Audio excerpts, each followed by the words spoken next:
नमस्कार मु प्रोफेसर स्वागत जनाची आज एक ब्लॉग जे मैं पूरा फैमिली सह बाहर छु सेटा को जगह वीडियो को लास्ट टाइम देखंतु जानि कहले कि टिके चल राम मंदिर टिके बुली के आसीबा किंतु मो समय भी मते मिलुनी आ ता समय भी मिलुनी घर छाड़ी को स्त्री लोक भी जाई पारेनी कुआडे बुला बुली करिया को तो आज आम डिसीजन नेलु कि नाई पूरा काम दाम पूरा सकाळु सारिबु तापर समस्ते बाहर बो फास्ट रू कहिदेला कि मंदिर तो जीबी ता सहित भी मध्य किछि किना किनी करिबि मु कहले हौ चल तो देखिबा कोन तते मिलुछि आ तते कोन पसंद होउछि किंतु राम मंदिरटा कोठी अछि पूरा भल भाबरे जानतली तो सेथिबाई का पूरा फैमिली को नेकी जाइछि किंतु 5 वर्ष तळे जाइ आ ओडा कथा कि भगवान करंतु सेकंड ट्रेन टा जो रिटर्न करूछि सेटा ठीक टाइम रे आसोरी काहिना सेहिटा न होले असुविधा बहुत कोन अछंदी कोन अछंदी जाननु आ जान को दिया मु जानी एते पाउस काई लगैजु हां कोन खाइबो सब कोन खाइबो मु जानी बाबा सेठी जा मिला खाइबो हला बाबा कोन देइंदी केते टाइम देइंदी देना देबे देबे तापर मु आसी दे बेबी क्रीम हंगा लगाले कि सजवाज हो जाउची काइना ट्रेन टाइम ही गले आ मु जहा भी लगेबी मते मागियो माने पाउडर ऊपर क्रीम लगेबो अधा लगाओ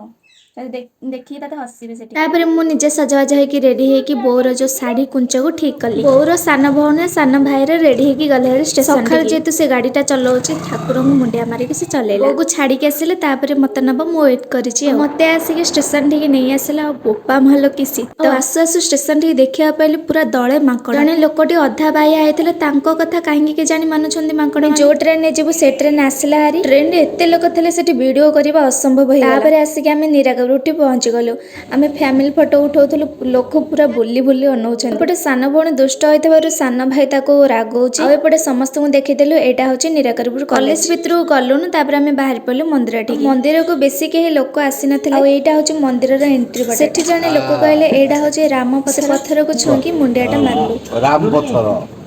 এটা তলে পকে গেলে পানিরে বাঁচিব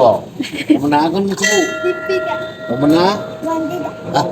मंदिर भितर को जाके राम लक्ष्मण सीता को हृदय रे सह सेति की महिमा हैला बोले राम का पाखरे ठिया है जय श्री राम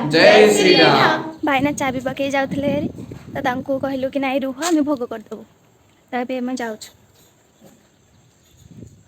मैं जेतु सखाळ जाइतलु भाईना तांकर नित्यकर्म सानतले साई बाबांग पाखरे रहि पाइलु त बाटा जाई के दर्शन करछु सेटा हम पाएंगा बड़ जत्ते बेले मु 10th रे डेमो क्लास करते बेले ए मंदिर को आसीतली ता परठु मु आसीना और देखिली बहुत किछि परिवर्तन हो जाई छि और ए मंदिर रे मध्ये प्रसाद सेवन रो मध्ये व्यवस्था रही माने किनि के खाइ पारि त प्रसाद सेवन करि पाइलु न काहे ना गोटे बेले को 2 घंटा रे हमर ट्रेन त सेई भीतर हमको स्टेशन टिके जिबा को पड़ी ताबरे सेठी कुन्नी कुकुराटा को देखि एठी मध्ये गोलाप फूल विभिन्न प्रकार फूल मिले जो मझी गेटटा देखुचंदी सेठी प्रकृति रे थेले साई बाबा मु जेमते कहितले एठी साई बाबा रहउतले सान भौणी माने गेट ऊपर चढ़ी की देखिबा को चेष्टा कर तापरे किछि मंदिर रे फोटो ता सहित वीडियो कली मंदिर को आसीले सत्य लागी मोह माया संसार भितर छाड़ी के आसी जे शिव देवता केबे दुख कथा कहले शिव केबे भी सुनिबे सब कान रे कहले भूषव जाय कि शिवं को शिव देवता भूषंग को भाई देवता बोली मानती मो मन कथा जणाय कि मुंडियाटा मारी के आसी बो हमर घरु नडिया धूप गाठी कदली नै के आस्टाल पूजा कलु श्री राम को पाखरे 5 वर्ष तळे आसीथिले गोसेंग देखि आज भी जाइतलु राम लक्ष्मण सीता को पूजा करतबार देखि बहुत खुशी तापरे गोसेंग सते किछि कथा हलु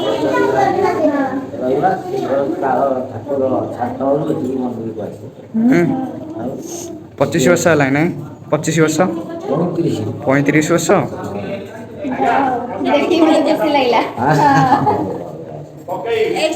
समस्ते पादुक पानी सहित तुलसी पत्र पाइल चंदन लगे तापरे गले शिवंग पाखरे भोग लगेबा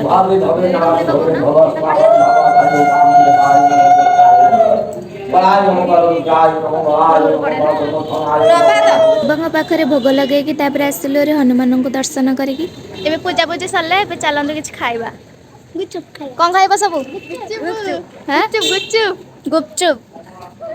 मंदिर सामने रे गुपचुप वाला थला आ पिल्ला माने देखि कहले दीदी दीदी चल सब गुपचुप खाइबा गुपचुप खाइलेनी मु एपडा आसे के दहीबरा खाइली ओ खुड़ी मु दहीबरा खाइलु दहीबराटा सेते टेस्ट नथला खाइ दे के सीधा मार्केट को आसिली